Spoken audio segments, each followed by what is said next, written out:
बघायला येणार आहेत.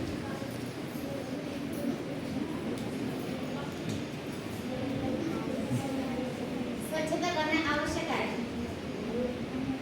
आणि आपला गाव स्वच्छ करणं आवश्यक आहे. हो, चला लागा कामाला. आपलं गाव खरंच सुंदर दिसलं पाहिजे. चला पाटील काका, आपण बिऊ मॅडमला रिसीव्ह करायला जाऊ.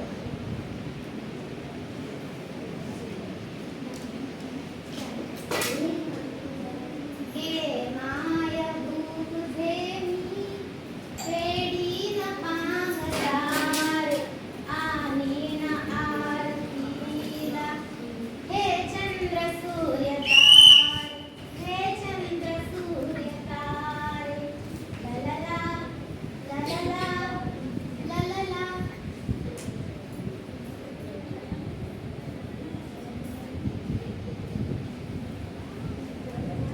अरे वा, किती छान दिसते ना आपलं गाव. या उभी हो मॅडम. या. हो, वाटतं ब्युटिफुल विलेज. खूप सुंदर आहे गाव. खूप सुंदर गाव आहे तुमचं. खरंच मला आवडलं आहे. प्रत्येक लोकांनी असं गाव स्वच्छ केलं तर आपला भारत देश स्वर्गमंडळेश्वर राहणार नाही. मी आता तुमच्या गावाचं नाव स्वच्छ भारत स्वच्छ अभियान या स्पर्धेत देणार आहे.